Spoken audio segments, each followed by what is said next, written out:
আমরা প্রতিটা মানুষ কিছু হইলে পেরেশানির মধ্যে পড়ে যায়। আসলে এই বিষয়টা আপনাদেরকে বলতে চাচ্ছি। আল্লাহ তাআলা আমাদেরকে বলছেন কি জানেন?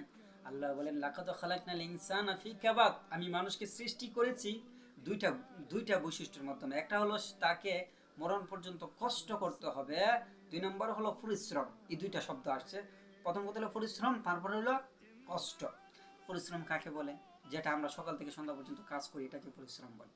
কিন্তু আফসোস হলো আমরা প্রতিটা মানুষ শুধু দুনিয়ার জন্য পরিশ্রম করলাম, কিন্তু আমাদের ভবিষ্যতের জন্য কিছুই করি না। বুদ্ধিমান কারা? যারা বর্তমানেরও ফিকির করে, আখেরাতেরও ফিকির করে, মানে ভবিষ্যতে। আর আমরা ভবিষ্যৎ কাকে বলি? আখেরাতকে বলি।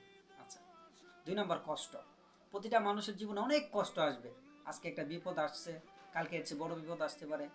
এরপরে আপনার আজকে একটা রোগ হয়েছে, ভবিষ্যতে বিশাল বড় এক রোগ হতে পারে। এখানে আমাদের প্যারাসিন হওয়ার কোনো কিছুই নেই। যেমন চিনির একটা গুণ হলো মিষ্টি লাগা, মানুষের দুইটা গুণ, কষ্ট এবং পরিশ্রম, এই দুইটার ভিতরেই তার জীবন।